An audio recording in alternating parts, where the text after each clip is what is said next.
कामायनी, कर्म सर्ग। इससे पहले हमने लज्जा सर्ग पढ़ा था। कर्म सर्ग के अंदर मनु के अंदर कर्म करने की इच्छा जागृत होती है। वो फिर से हवन करना चाहता है, फिर से वो बलि देना चाहता है। जैसे वो पहले देव जाति जैसे पहले जी रही थी, जैसे पहले जीवन बिता रही थी, वैसा ही जीवन वो दोबारा से प्राप्त करना चाहता है। अब वो काम करना चाहता है, आगे बढ़ा। पहले तो वो बिल्कुल जीवन से अलग हो गया था, मतलब सन्यासी हो गया था। उससे ऐसा लगता था कि जीवन में कुछ है ही नहीं, ऐसे ही खत्म हो जाएगा। लेकिन जब एक तो उसके मन में जब काम भाव जागता है उससे, और दूसरा जब श्रद्धा उससे जो बातें कहती है उससे प्रेरित होकर के वो कर्म करना चाहता है। उधर दो राक्षस हैं, दो राक्षस जो किलात और आकुली नाम के दो राक्षस है जो जीवित है। वो उधर आकर देखते हैं कि मनु के आंगन में कोई एक जानवर का बच्चा खेल रहा है जो श्रद्धा के पास था। तो उनको देखकर उनके मुंह में पानी आता है। वो उसको खाने की सोचते हैं, लेकिन वो ऐसे उसको ले नहीं सकते थे। तो वो मनु के मन में हवन कराने की, बलि देने की भावना जागृत करते हैं। और मनु हवन करवाता भी है। पहले तो पुरोहित ढूंढ रहा होता है, लेकिन बाद में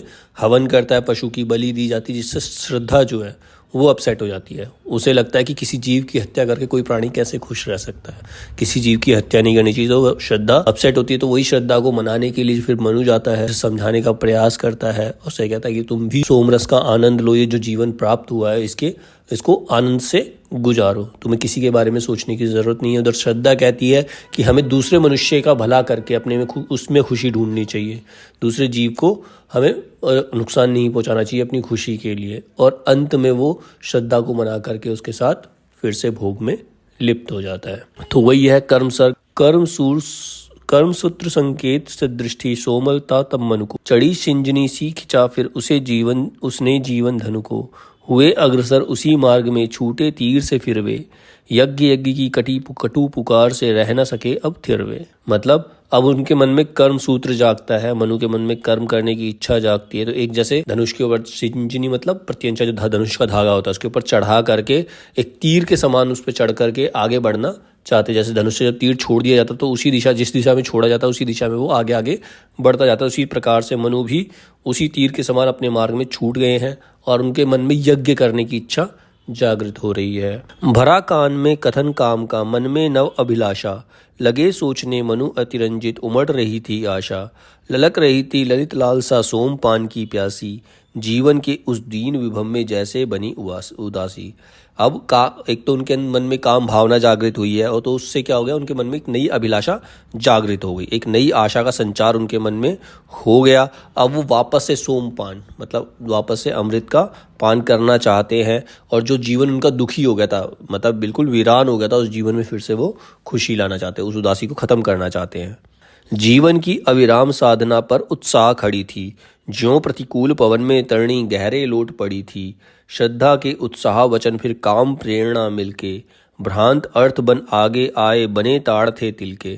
अब जीवन में अविराम साधना, मतलब पहले तो साधना कर रहे थे, अब उस साधना से उनके मन में एक नया उत्साह आ गया। जैसे जो तरणी मतलब नाव धारा के प्रतिकूल चल रही है, धारा के विपरीत दिशा में चलने के लिए तैयार है। जो मतलब जिस धारा में वो लहर बह रही है उसके विपरीत जाने के लिए वो तरणी मतलब नाव तैयार है। श्रद्धा ने कुछ उत्साह भरे वचन उससे कहे थे और कुछ प्रेरणा उसे कामदेव से प्राप्त हुई है, काम से प्राप्त हुई है। लेकिन वो उनसे प्रेरित होकर के भ्रांत मतलब अलग रास्ते पे चले गए हैं, मतलब वापस उसी जगह चले गए जहां से वो जिस समय प्रलय हुई थी। मतलब वही यज्ञ करना, पशु की बलि देना, सोमरस में डूबे रहना, वापस। इसीलिए भ्रांत अर्थ मतलब उसके मन में उसका उन्होंने सही अर्थ नहीं लिया, उसका जो श्रद्धा ने उससे कहा था उसे सही अर्थ ना समझकर विपरीत अर्थ समझा। उसने सोचा कि ये मुझे जीवन जीने के लिए, जीवन को एंजॉय करने के लिए प्रेरित कर रहे हैं। ठीक है, तो भ्रांत अर्थ बन के आगे तिल के ताड़ बन गए हैं। बन जाता सिद्धांत प्रथम फिर पुष्टि हुआ करती है, बुद्धि उसी ऋण को सबसे ले सदा भरा करती है, मन जब निश्चित सा कर लेता कोई मत है अपना, बुद्धि दैव बल से प्रमाण का सतत निखरता सपना। बन जाता सिद्धांत, सबसे पहले इंसान क्या करता है अपने जीवन में सिद्धांत, अपने प्रिंसिपल खुद ही बना लेता है, फिर उनको काम करने की उसको काम में लेकर आता है, उसको क्रियान्वित करता है। जैसे बुद्धि उसी ऋण को सबसे लदा भरा करती है, मतलब बुद्धि वही काम करती है जो एक बार इंसान सोच लेता है। इंसान क्या करता है, पहले अपना मत डिसाइड कर लेता है कि ये सही है और ये गलत है, फिर तो उसको देव भी, अगर भगवान भी नीचे आ जाए तो उसको ये नहीं कह सकते कि ये गलत है। जब उसने सोच लिया ये सही है तो वो वही करता चला जाता है, वो दूसरे की सुनने को तैयार नहीं होता है। पवन वही हिलकोर उठता है, वही तरलता जल में, वही प्रतिध्वनि अंतरतम की छा जाती नवतल में, सदा समर्थन करती उसी तर्क शास्त्र की पीढ़ी, ठीक यही है सत्य, यही है उन्नति सुख की सीढ़ी। अब वही है, वही बात इसने दोबारा कही है, पवन वही हिलकोर उठाता वही तरलता जल में। मतलब पवन से जो हिलोर उठती है वैसे ही उठती है, जैसे पवन चलती है तो पेड़ झूमते ही हैं, जब जल में लहर आती है जल की तरलता कभी खत्म नहीं होती। वैसे ही हमारे अंधकारमय जीवन में कोई एक किरण आ जाए, जो हम नई किरण को सोच लें, तो हमेशा हम उसी का तर्क करते, उसी का समर्थन करते हैं, उसी को सत्य मानते हैं और उसी को आने वाली पीढ़ी की उन्नति मान लेते हैं। और सत्य है यह एक शब्द तू कितना गहन हुआ है, मेधा के कीड़ा पंजर का पाला हुआ सुआ है, सब बातों में खोज तुम्हारी रट सी लगी हुई है, किंतु इस पर से तर्क करो तो बनता छुई मुई है। ये सत्य बात है कि ये एक शब्द, मतलब जो मन में ठान लिया, ये बहुत ही गहरा शब्द है, वो पूरे दिमाग से, बुद्धि से, दिल से, सबसे खेलता है। अगर किसी को स्पर्श करना चाहते हो, अगर उसमें तर्क करोगे तो छुई मुई मतलब द्विधा की स्थिति में आ जाओ कि करे या नहीं करे। असुर पुरोहित विप्लव से बचकर भटक रहे थे, वे किलात अकुलित थे जिनने कष्ट अनेक सहे थे। देख देख कर मनु का पशु जो व्याकुल चंचल रहती, उसकी आमिष लोलुप रसना आंखों से कुछ कहती। अब जो असुर जो बच गए थे, वो भी पुरोहितों से बचकर, सबसे बचकर भटक रहे हैं, लेकिन मनु के आंगन में उस जीव को, उस प्राणी को खेलते हुए देखकर उनके मुंह में पानी आ रहा, व्याकुल हो रहे हैं कि हम इसको कैसे खाएं, हमें ये कैसे प्राप्त होगा। अब असुर कहता है, क्यों किलात खाते खाते तृण और कहाँ तक जीऊं, कब तक मैं देखूं जीवित पशु घूंट लहू का पीऊं, क्या कोई इसका उपाय ही नहीं कि इसको खाऊं, बहुत दिनों पर एक बार तो सुख की बीन बजाऊं। अब जो आकुली राक्षस है वो किलात से कहता है कि हम घास खाते खाते कब तक जिएंगे, इस जीवित पशु को देख करके मेरे मुझसे नहीं रहा जा रहा, मैं इस जीवित पशु को खाना चाहता हूँ। कोई ऐसा उपाय नहीं है कि इसको खाकर हम कुछ देर चैन की सांस लें, क्योंकि असुर जो है मांस ही खाते हैं और उनको मांस मिल नहीं रहा, तो उसको खाकर कुछ क्षण भर सुख प्राप्त करना चाहता है वो।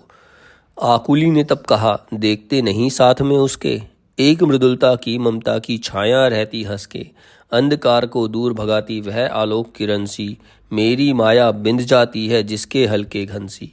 कहता आकुली ने, तुम देखते नहीं हो वो किसके साथ है, वो श्रद्धा के साथ है, उसके अंदर ममता है, मृदुलता है, उसकी ममता के आगे मेरी शक्ति कुछ नहीं है, उसके आगे मैं बेबस हूं, मैं उस पशु को, उससे मेरी माया भी उसके सामने कुछ नहीं है। तो भी चलो आज कुछ करके तब मैं स्वस्थ रहूंगा, आज जो भी आवेंगे सुख दुख उनको सहज सहूंगा, यूं ही दोनों कर विचार उस कुंज द्वार पर आए, जहां सोचते थे मन बैठे मन में ध्यान लगाए। तो उन्होंने फिर भी हिम्मत कर सोचा कि आज कुछ ना कुछ करेंगे, कि आज तो इस पशु की बलि देकर रहेंगे, इस पशु को खाकर रहेंगे, कुछ ना कुछ करते हैं। यही सोचकर उसके द्वार पर आते हैं मनु के, जहाँ पर मनु ध्यान लगाए बैठे हुए हैं। कर्म यज्ञ से जीवन के स्वप्नों का स्वर्ग मिलेगा, इसी विपिन में मानस की आशा का कुसुम खिलेगा, किंतु बनेगा कौन पुरोहित अब यह प्रश्न नया है, किस विधान से करूं यज्ञ यह पद किस ओर गया है। अब मनु कहते हैं कि कर्म करने से ही जो हमारे सपनों का स्वर्ग है वो मिल सकता है, उसी से इस विपिन मतलब इस जंगल में आशा का सुमन मतलब आशा का फूल खिल सकता है। लेकिन उस यज्ञ को करने के लिए एक पुरोहित की आवश्यकता है, वो पुरोहित कहाँ से आएगा, अब इस यज्ञ के लिए मैं क्या करूं। श्रद्धा पुण्य प्राप्त है मेरी वह अनंत अभिलाषा, फिर भी इस निर्जन में खोजे अब किसको मेरी आशा, कहाँ असुर मित्रों ने अपना मुख गंभीर बनाए, जिनके लिए यज्ञ होगा हम उनके भेजे आए। अब श्रद्धा, वो कहता है कि श्रद्धा जो है मेरे पुण्य प्राप्त है, मतलब मेरे पुण्यों की वजह से श्रद्धा मुझे प्राप्त हुई है, ये वो मेरी अभिलाषा है, लेकिन अब इस निर्जन वन में मैं पुरोहितों को ढूंढने की आशा नहीं है, कोई और नहीं मिलेगा। इतना सुनकर जो असुर थे दोनों, किलात और आकुली दोनों गंभीर होकर कहते हैं कि हमें उन्होंने भेजा जिनके लिए तुम यज्ञ करना चाहते हो, तो तुम अपना यज्ञ कर सकते हो।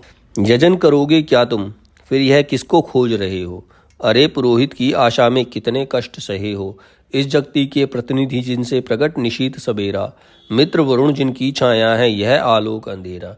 कहता तुम क्या बात कर, तुम पुरोहित को ढूंढ ही क्यों रहे हो, पुरोहित की आशा में इतने कष्ट क्यों सह रहे हो। इस जगत का जो प्रतिनिधि है, इस जगत को जो चलाता है वरुण मतलब वायु, जो आलोक मतलब उजाला, जो अंधेरे को दूर करता है, सब यही है, तो तुम्हें किसी पुरोहित की तलाश क्यों है। वे ही पद दर्शक हो सब विधि पूरी होगी मेरी, चलो आज फिर से वेदी पर ज्वाला की फेरी, परंपरागत कर्मों की वे कितनी सुंदर लड़ियां, जीवन साधन की उलझी हैं जिसमें सुख की घड़ियां। तो कहता है ठीक है, वही सब मेरा पद प्रदर्शन करेंगे और मेरी सारी हवन की विधि पूरी होगी। आज फिर से मैं अपनी हवन की वेदी पर अग्नि को चढ़ाऊंगा और वही परंपरागत जो पुराने समय में वो यज्ञ किया करते थे, कितना सुंदर हुआ करता था, अब उसी के अंदर मेरी सुख की घड़ियां निहित हैं, जिनमें है प्रेरणामयी सी वंचित कितनी कृतियां, पुलक भरी सुख देने वाली बनकर मादक स्मृतियां, साधारण से कुछ अतिरंजित गति में मधुर तुरासी, उत्सव लीला निर्जनता की जिससे कटे उदासी। तो वो कहता है यही हवन मेरी प्रेरणा होगा, इसी से मुझे सुख की प्राप्ति होगी। वो मादक स्मृतियां, मतलब जब सोमरस पीकर नशे में रहा करते थे, पशुओं की बलि दिया करते, वो सारी चीज़ों से याद आ रही हैं कि वो कितना अच्छा दृश्य हुआ करता था, कितना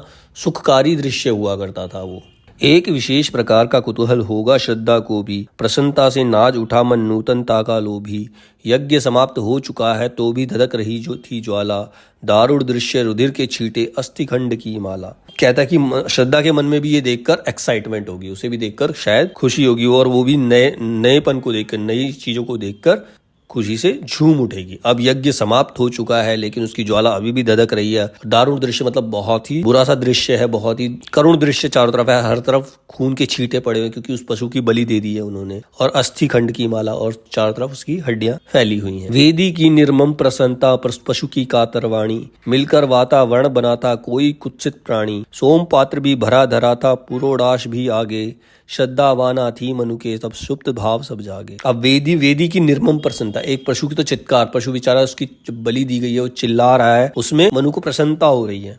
वो एक कुत्सित प्राणी, एक जो बेचारा प्राणी जिसको मारा है उन्होंने, उससे मिलकर वातावरण बिल्कुल कुत्सित अपवित्र सा हो गया है। वहां सोम पात्र भरे पड़े हैं और पुरोडाश भी है उसके सामने, लेकिन वहां पर श्रद्धा नहीं है। लेकिन मनु के मन में जो सोए हुए भाव थे, जो उसके पुराने भाव थे, वो जागृत हो जाते हैं। जिसका था उल्लास ने रखना वही अलग जा बैठी, यह सब क्यों फिर दुप्त वासना लगी गरजने ऐठी, जिसमें जीवन का संचित सुख सुंदर मूर्त बना है, हृदय खोलकर कैसे उसको कहूं कि वह अपना है। अब मनु ये देखता है कि जिसकी खुशी के लिए वो ये करना चाहता था वही अलग से जाकर बैठ गई है, वही उसका सपना है, उसको खुश करने का उसका एक सपना था। तो वो क्या सोच रहा है कि मैं उसको जाके कैसे कहूं कि मैं तुम ही मेरे अपने हो, तुम्हारे लिए मैंने ये किया है। वही प्रसन्न नहीं, रहस्य कुछ इसमें सुनिहित होगा, आज वही पशु मर कर भी क्या सुख में बाधक होगा, श्रद्धा रूठ गई तो फिर क्या उसे मनाना होगा, या वह स्वयं मान जाएगी किस पद जाना होगा। कहता जिसके लिए किया वही आज खुश नहीं है। कैसा ये रहस्य है? क्या वो जो पशु है उसने मरकर मेरे सुख में बाधा डाल दी है, मैंने उसको मारकर अपने सुख में बाधा पहुंचाई है, कि जो श्रद्धा मुझसे दूर चली गई है, और वो श्रद्धा अगर मुझसे रूठ गई है तो उसे कैसे मनाऊं, या फिर वो बिना मनाए भी मान जाएगी, तो क्या करूं ऐसा कि वो मान जाए।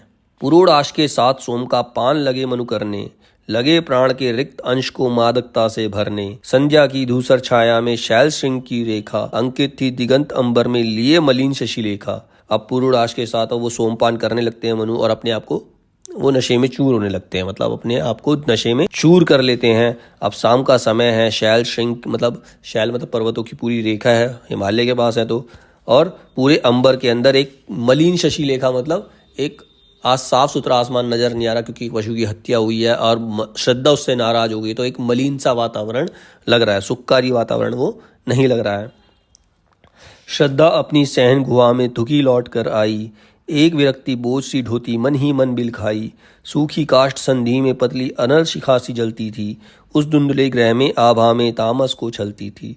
अब श्रद्धा ये देखकर बहुत ज्यादा उदास हो गई है, दुखी हो गई है, और वो लौटकर अपनी गुफा में आ जाती है। वहां एक छोटा सा दिया जल रहा है जो कि अंधेरे को दूर कर रहा है। किंतु कभी बुझ जाती पाकर शीत पवन के झोंके, कभी उसी से जल उठती तब कौन फिर रोके। कामायनी पड़ी थी अपना कोमल चर्म बिछाकर, श्रम मानो विश्राम कर रहा मृदु आलस को पाकर। अब वो जो दिया जल रहा है, जो छोटी सी दीप जल रहा है, वो कभी हवा से बुझ जाता है तो कभी हवा के चलने से ही वो जल जाता है। जब कोई आग हवा से फैलती है तो उसको कोई रोक नहीं सकता। कामायनी मतलब श्रद्धा अपना कोमल चर्म बिठा, मतलब वो लेटी हुई है, उदास है, ऐसा लग रहा है कि वो थक चुकी है, बिल्कुल आलस में आ चुकी है, उसे लग रहा है कि सब कुछ खत्म हो गया है। धीरे धीरे जगत चल रहा अपने उस ऋजुपथ पर, धीरे धीरे खिलते तारे मृग जुत्ते विदुरथ में, अंचल लटकाती निष्ठिनी अपना जोशनाशाली, जिसकी छाया में सुख पावे सृष्टि वेदना वाली। अब चारों तरफ वातावरण बिल्कुल शांत है, मतलब ऐसे जो होता है ना मातम का सा मातम सा छा जाता है पूरे पूरे वातावरण में, कुछ ऐसा ही लग रहा है। तो जो रात की निशा, जो रात शांत रात्रि जो सुख देने वाली होती है, उसमें उसको सुख की प्राप्ति नहीं हो रही है। उच्च शैल शिखरों पर हस्ती प्रकृति चंचला बाला, धवल हंसी बिखराती अपनी फैली मधुर उजाला, जीवन की उद्दाम लालसा उजली उलझी जिससे जिससे वृणा, एक तिर उन्माद और मनमथने वाली पीड़ा। अब बाहर वातावरण तो बहुत सुंदर है, प्रकृति चल रही है, प्रकृति हंस रही है, वो प्रकृति को कभी नहीं रुकती, वो हमेशा अपनी तरह से चलती रहती है। लेकिन जो श्रद्धा है उसके मन में अभी दुख है, उसकी पीड़ा का कोई पारावार नहीं है। मधुर विरक्ति भरी आकुलता गिरती हृदय गगन में, अंतर्दाह स्नेह का तब भी होता था उस मन में। वे असहाय नयन ते कुलते मुदते भीषणता में, आस स्नेह का पात्र खड़ा था स्पष्ट कुटिल कटुता में। अब बहुत ज़्यादा आकुल है, जैसे हम आसमान में बादल छा गए हों, तो कभी उजाला होता है, कभी सूरज निकलता है, कभी छुपता है। ऐसे उसके मन में प्रेम तो अभी भी है, प्रेम उसके अंदर अभी भी है, लेकिन जो पशु की बलि देने से वो बिल्कुल असहाय, मतलब बिल्कुल ही दुखी हो गई है। उसके मन में कुटिलता सी आ गई है। कितना दुख जिसे मैं चाहूँ वह कुछ और बना हो, मेरा मानस चित्र खींचता सुंदर सा सपना हो। जाग उठी है दारुण ज्वाला इस अनंत मधुवन में, कैसे बुझे कौन कह देगा इस नीरव निर्जन में। अब कहती कितना दुख जिसे मैं चाहूँ, मतलब जिसको मैं चाहती हूँ वो कुछ और ही बन गया है। तो इसका दुख कैसा है, उसका दुख वो सहन नहीं कर पा रही है कि जो उसने सुंदर सा सपना खींचा था, जिसके बारे में जो सोचा था वो वैसा नहीं है, वो कुछ और ही बन गया है। उसके मन में एक दुख की ज्वाला भड़क रही है। अब उस ज्वाला को कैसे बुझाए, इस नीरव निर्जन वन में उसको कौन मिलेगा जो उसके दुख की ज्वाला को शांत करेगा। यह अनंत अवकाश नीड़ सा जिसका व्यथित बसेरा, वही वेदना सजग पलक में भरकर अलस सबेरा। काप रहे हैं चरण पवन के विस्तृत नीरवता सी, घुली जा रही दिशि दिशि ये नभ में मलिन उदासी। अब पूरा वातावरण में मलिन सी उदासी सी छा गई है मनु के उस कृत्य से। अंतरतम की प्यास विकलता से लिपटी बढ़ती है, युग युग की असफलता का अवलंबन ले चढ़ती है। विश्व विपुल आतंक त्रस्त है अपने ताप विषम से, फैल रही घनी नीलिमा अंतरदाहा परम से।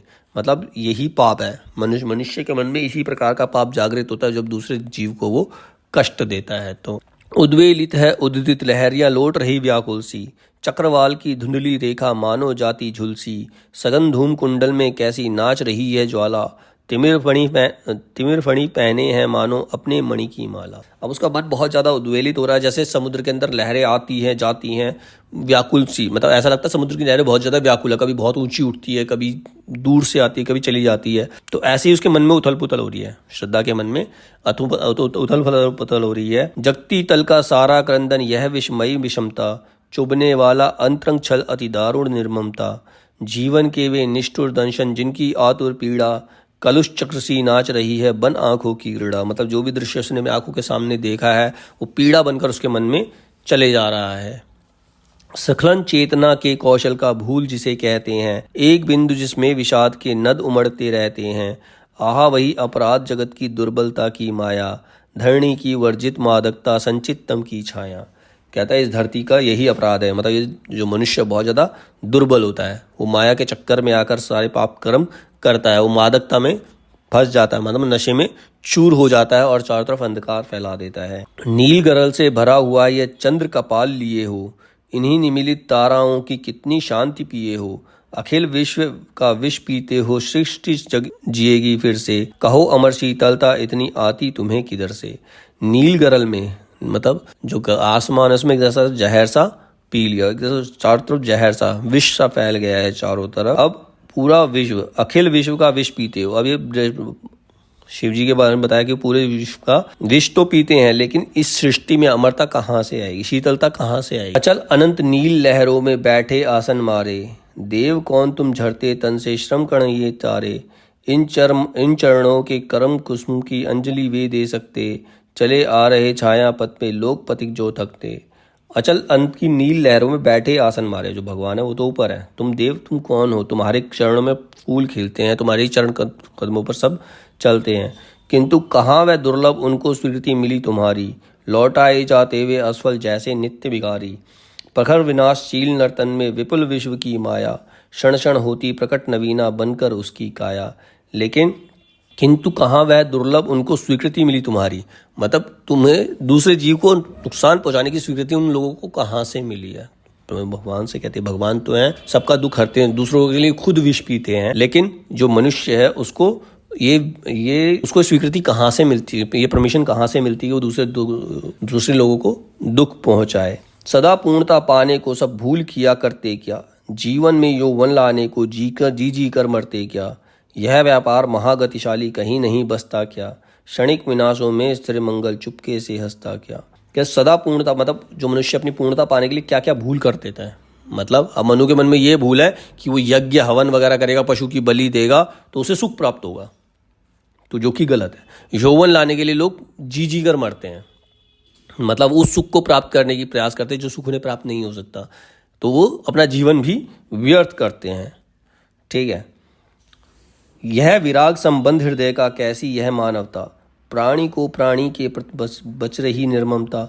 जीवन का संतोष अन्य का रोदन बन हंसता क्यों, एक एक विश्राम प्रगति को परिसर का कसता क्यों। कहते ये विराग संबंध मतलब ये मानवता का कैसा हृदय है, मनुष्य के अंदर कैसा हृदय है। एक प्राणी दूसरे प्राणी को दुख पहुंचाकर सुख का अनुभव कर रहा है, एक प्राणी दूसरे प्राणी को मार करके सुख का अनुभव कर रहा है, एक का रुदन दूसरे की प्रसन्नता का कारण बन रहा है, एक का रुदन, एक की चित्कार दूसरे की प्रसन्नता का कारण बन गई। ये कैसा दृश्य है, ये कैसा मनुष्य है। दुर्व्यवहार एक का कैसे अन्य भूल जावेगा, कौन उपाय गरल को कैसे अमृत बना पावेगा। जाग उठी थी तरल वासना, मिली रही मादकता, मनु को कौन वहां आने से बड़ा रोग अब सकता। मतलब एक जो दुर्व्यवहार मनुष्य जो दुर्व्यवहार दूसरे मनुष्य के साथ या दूसरे प्राणी के साथ कर रहा है वो कैसे भूलेगा, ये नहीं भूला जाएगा, इसका पाप उसे लगेगा ही। मतलब ऐसे कोई भी उपाय नहीं है जो गरल मतलब विष, जहर को अमृत बना देगा, ऐसा कोई भी उपाय नहीं है जो तुम्हारे बुरे कर्म को अच्छा कर दे या जहर को अमृत बना दे। अब मनु के अंदर वही वासना वही मादकता फिर से जाग रही है, अब मनु को कोई रोक नहीं सकता। खुले मशण भुज मंजोर आमंत्रण था मिलता, उन वक्षों में आलिंगन सुंग लहरों सा तिरता। नीचा हो उठता जो धीमे धीमे निश्वासों में, जीवन का जो ज्वार उठ रहा हिम करके हासों में। मतलब उसके अंदर वही ज्वाला फिर से भड़कने लगी है, उसकी बाहुबल फिर से वो अपने आप में फिर से वही अपने आप को समझने लग गया जो पहले हुआ करता था। जागृत था सौंदर्य यद्यपि वह सोती थी सुकुमारी, रूप चंद्रिका में उज्जवल थी आज निशासी नारी। वे मांसल परमाणु किरण से विद्युत थे बिखराते, अलकों की डोरी में जीवन कण कण उलझे जाते। मतलब अब श्रद्धा के बारे में, श्रद्धा जो उसका वही सौंदर्य है, लेकिन वो सो रही है लेकिन उसके मन में ऐसी कोई चीज नहीं है। उसका रूप वैसे ही एक रात में चमकने जो रात की निशा में रात के अंधेरे में चमकता है वैसा ही उसका रूप है। उसके मांसल परमाणु मतलब उसके मन में भी ज्वार फूट रहा है, उसकी जो लटें हैं वो उलझी जा रही हैं। विगत विचारों में के श्रम सीकर बने हुए थे मोती, मुखमंडल पर करुण कल्पना उनको रही पिरोती। छूते थे मनु और कंटकित होती थी वह बेली, स्वस्थ व्यथा की लहरों सी जो अंग लगाती फैली। अब विगत विचार मतलब जो देखा वो विचार उसके मन में भरे हुए हैं। जब भी मनुष्य छू रहा है तो उसको अब अजीब लग रहा है, उसको उसके छूने से सुख प्राप्त नहीं हो रहा, उसको कांटों जैसा प्रतीत हो रहा है। वह पागल सुख इस जगती का आज विराट बना था, अंधकार मिश्रित प्रकाश का एक वितान तना था। कामायनी जगी थी कुछ कुछ खोकर सब चेतना, मनोभाव आकर स्वयं ही रहा बिगड़ता बनता। और वो उस पागल सुख से आज बहुत ही ज्यादा विराट बन गया उसके मन में। मतलब मनु के प्रति प्रेम है लेकिन वो दुविधा में आ गई है। अब ऐसा वातावरण बन गया जैसे अंधकार में थोड़ा थोड़ा उजाला है, अंधेरे में थोड़ा थोड़ा उजाला मिला हुआ है। मतलब ना तो पूरी तरह से अंधकार है ना पूरी तरह से उजाला है। कामायनी वो जगी हुई है लेकिन उसकी चेतना अभी लुप्त है, उसके मन में कोई भी भाव आता है और चला जाता है। जिसके हृदय सदा समीप है वही दूर जाता है, और क्रोध होता उस पर ही जिससे कुछ नाता है। प्रिय को ठुकरा कर भी मन की माया उलझा लेती, प्रणयशीलता पर्यावर्तन में उसको लौटा देती। अब जो हृदय के समीप था वो उसी से दूर हो गया क्योंकि उसने उस पशु की बलि दी, जिसकी वजह से उसे वो दूर करना चाहती है। उसे क्रोध आता है, मतलब उसी पे क्रोध आ रहा है जिससे उसका कुछ नाता हुआ करता था, लेकिन उसको ठुकराने में भी उसे उलझन है कि उसको ठुकराना भी नहीं चाहती है, वो उसे छोड़ना भी नहीं चाहती है। जलदागम मारुत से कंपित पल्लव सदृश हथेली, श्रद्धा की धीरे से मनु ने अपने कर में ले ली। अनुनय वाणी में आंखों में उपालंब की छाया, कहने लगे अरे यह कैसी मानवती की माया। अब मनु ने क्या किया, श्रद्धा के हाथों को अपने हाथ में लिया। अनुनय वाणी मतलब उससे प्रार्थना करा, एक तरह से प्यार से बात करता है। उपालंब मतलब कुछ ताने से उसके मन में है, तो कहता है ये तुम्हारी कैसी माया है, तुमने कैसा, तुम्हारा ये बिहेव कैसा हो गया है। स्वर्ग बनाया है जो मैंने उसे ना विफल बनाओ, अरि अप्सरे उस अतीत में नूतन गान सुनाओ। इस निर्जन में ज्योत्सना पुलकित विद्युत नभ के नीचे, केवल हम तुम और कौन है, रहो ना आंखें मीचे। कहता है इसको मैंने जो हवन करके इस पृथ्वी को जो स्वर्ग बनाया है, उसको अब तुम वापस से उसको असफल मत करो। तुम भी इस नूतनता को आगे बढ़ाओ, इस नवीनता को स्वीकार करो। इस पूरे जंगल में तुम्हारे और हमारे अलावा है कौन, फिर भी तुम आंखें नीचे पड़ी हुई हो। आकर्षण से भरा विश्व है केवल भोग्य हमारा, जीवन के दोनों कुलों में बहे वासना धारा।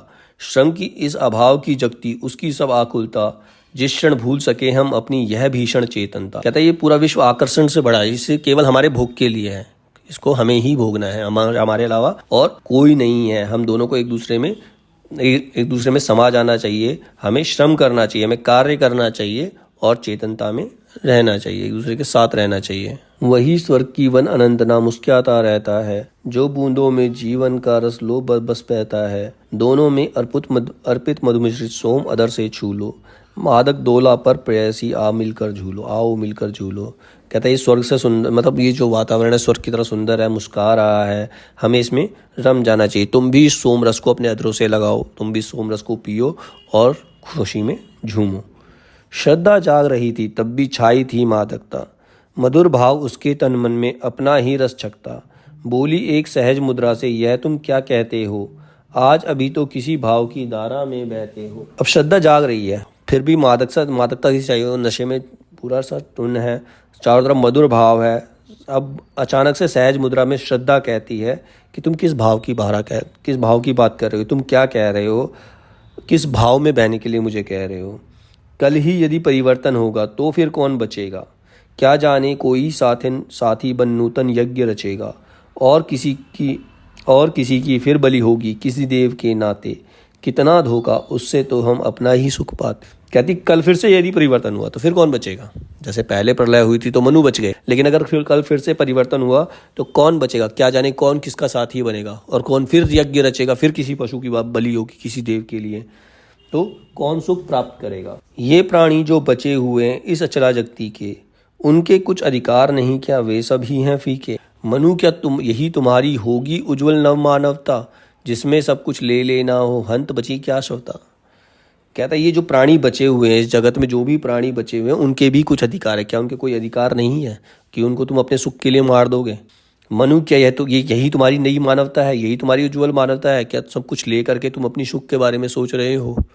तुच्छ नहीं है अपना सुख भी श्रद्धे वह भी कुछ है, 2 दिन के इस जीवन का तो वही चरम सब कुछ है। इंद्रिय की अभिलाषा जितनी सतत सफलता पावे, जहां हृदय की तृप्ति विलासनी मधुर मधुर कुछ गावे। कह रहे ये तुच्छ नहीं है, मतलब हर व्यक्ति को अपने सुख के बारे में तो सोचना ही चाहिए। कह रहे 2 दिन का जो जीवन है इसको सुख से बिताना चाहिए, हमें अपने सुख के बारे में सोचना भी तुच्छ नहीं है। ये इंद्रिय अभिलाषा है जिसमें सफलता प्राप्त करना ही हमारा ध्येय है।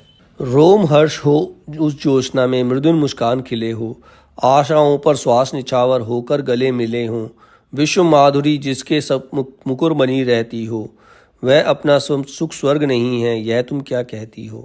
रोम हर्ष हो उस ज्योत्सना में मृदु मुस्कान खिले हो, मतलब हम प्रसन्न हैं, चारों तरफ इतना अच्छा वातावरण है। आशाओं पर श्वास निछावर होकर गले मिले हो, मतलब हमें नई आशा है, नए आने वाले जीवन की आशा है, हम आपस में मिल रहे हैं, तो क्या इससे अच्छा कुछ हो सकता है। ठीक है, वह अपना अगर ये हमारा स्वर्ग नहीं है तो फिर क्या है, तुम्हारा क्या कहना है इसका मतलब। जिसे खोजता फिरता मैं इस हिमगिरी के अंचल में, वही अभाव स्वर्ग बन हंसता इस जीवन चंचल में। वर्तमान जीवन के सुख से योग जहाँ होता है, छली अदृश्य अभाव बना क्यों वहीं प्रकट होता है। कहता जिस सुख को खोजने के लिए मैं इस हिमालय पर चारों तरफ भटक रहा था, वो सुख इसी में है, जो मैंने यज्ञ किया उसी में वो सुख मुझे प्राप्त हुआ। ये वर्तमान जीवन का सुख है। अब कभी कभी क्या होता है, सुख के अंदर ही अभाव छिपा होता है। उसने सुख तो प्राप्त कर लिया, यज्ञ कर लिया, लेकिन श्रद्धा उससे रूठ गई, वही उसका अभाव भी है। किंतु सफल कृतियों की अपनी सीमा है, हम तो पूरी हो कामना हमारी किल प्रयास नहीं तो। एक अचेतना लाती सी सविनय श्रद्धा बोली, बचा जान यह भाव सृष्टि ने फिर से आंखें खोली। कहते किंतु अगर अगर हमारे काम में सफल हो जाए, यही हमारी, हम तो अपना कर्म कर सकते हैं, ये हमारी सीमा है, अगर उसमें हमारी कामना पूरी हो जाए तो ठीक है, नहीं तो फिर से हमें दोबारा प्रयास करना है। एक अचेतनता लाती सविनय श्रद्धा। अब श्रद्धा कहती है बचा जान यह भाव सृष्टि ने फिर से आके, यही इसी भाव की वजह से दोबारा सृष्टि जन्म लेना चाहती है। भेद बुद्धि निर्मम ममता की समझ बची ही होगी, प्रलय पयोनिधि की लहरें भी लौट गई ही होंगी। अपने में सब कुछ भर कैसे व्यक्ति विकास करेगा, यह एकांत स्वार्थ भीषण है अपना नाश करेगा। कहता भेद बुद्धि निर्मम ममता की समझ, मतलब मनुष्य के अंदर बुद्धि है, दिमाग है, और एक निर्ममता भी है। किसी के अंदर ममता है, कुछ कोई निर्मम है, सबका अलग है। मतलब कहता जो प्रलय की लहरें हैं वो सब चली गई हैं, लेकिन ये व्यक्ति कैसे विकास करेगा। एकांत जो यह एकांत स्वार्थ भीषण है अपना, ये जो एकांत है इतना भीषण होता है कि वो खुद का सर्वनाश कर लेता है। औरों को हंसते देखा मनु हंसो और सुख पाओ, अपने सुख को विस्तृत कर लो सबको सुखी बनाओ। रचना मूलक सृष्टि यज्ञ है, यज्ञ पुरुष का जो है, संस्कृति सेवा भाग हमारा उसे विकसने को है। कहते अब ऐसी सृष्टि बनानी है हमें कि दूसरे को हंसते देखो और खुद हंसो, दूसरे की खुशी में खुशी को प्राप्त करो। यही तुम्हारा सृष्टि यज्ञ है, और तुम इसी तरह से एक यज्ञ पुरुष बन सकते हो, क्योंकि एक नई सृष्टि को हमें आगे बढ़ाना है। सुख को सीमित कर अपने में केवल दुख छोड़ोगे, इतर प्राणियों की पीड़ा लग अपना मुंह मोड़ोगे। ये मुद्रित कलियां दल में सब सौरभ बंदी कर ले, सरस ना हो मकरंद बिंदु से खुलकर तो यह भर ले। मतलब अपने सुख को सीमित करो, अपने दुख को झेलने का प्रयास करो। अगर तुम प्राणियों को देखकर अपना मुंह मोड़ोगे तो ये कलियां सब मुरझा जाएंगी, ये वातावरण फिर से परिवर्तित होगा। ये जितने भी खुशियां दिख रही हैं, जो भी प्रकृति तुम्हारी दिख रही है, ये प्रकृति फिर से चेंज हो जाएगी अगर तुम दूसरे के दुख को देखकर अपना मुख मोड़ लोगे तो। सूखे झड़े और तब कुचले सौरभ को पाओगे, फिर आमोद कहाँ से मधुमेह वसदा पर लाओगे। सुख अपने संतोष के लिए संग्रह मूल नहीं है, उसे एक प्रदर्शन जिसको देखो अन्य वही है। कहता फिर सारे पुष्प मुरझा जाएंगे अगर तुम दूसरे के दुख को नहीं देखोगे, तो अपने केवल अपने सुख के बारे में सोचोगे, तो जितने भी प्रकृति में पुष्प खिले हुए हैं सब सूखे झड़े पत्तों की तरह कुचले जाएंगे। फिर ये आमोद, फिर से ये वातावरण कहाँ से लेकर आओगे धरती पर, फिर कहाँ से लेकर आओगे। सुख केवल अपने संतोष को संग्रह करना नहीं है, मतलब अपने लिए खुशियां इकट्ठा करना ही सुख नहीं है, हमें दूसरों को भी सुखी रखना है। निर्जन में क्या एक अकेले तुम्हें प्रमोद मिलेगा, नहीं इससे से अन्य हृदय का कोई सुमन खिलेगा। सुख समीर पाकर चाहे हो वह एकांत तुम्हारा, बढ़ती है सीमा संस्कृति बंद मानवता धारा। कहता है इस निर्जन में केवल तुम्हें ही खुशी चाहिए। अगर तुम सब हर किसी को मार दोगे, सबको खत्म कर दोगे, तो तुम्हें क्या अकेले सुख प्राप्त होगा, क्या तुम्हें खुशी प्राप्त होगी? क्या इस समीर पर, सुख समीर पर केवल तुम्हारा ही अधिकार है, किसी और का अधिकार नहीं है। हृदय हो रहा था उत्तेजित बातें कहते कहते, श्रद्धा के थे अदर सूखते मन की ज्वाला सहते। उधर सोम का पात्र लिए मनु समय देख कर बोले, श्रद्धे पी लो इसे बुद्धि के बंधन को जो खोले। अब उसका हृदय उत्तेजित हो रही है, बातें बोलते बोलते उत्तेजित हो रही है, उसका मन ज्वाला से भरा हुआ है, उसके होठ सूखने लगे हैं। ये देखकर मनु बोलता है, उसके बाद सोमरस का पात्र है, वो उससे कहता है श्रद्धा इसको थोड़ा सा पी लो तो तुम्हारे बुद्धि के बंधन जो हैं वो खुल जाएंगे, तुम्हें समझ आएगा कि मैं क्या कहना चाह रहा हूँ। वही करूँगा जो कहती हो सत्य अकेला सुख क्या, यह मनुहार रुकेगा प्याला पीने से फिर मुक्या।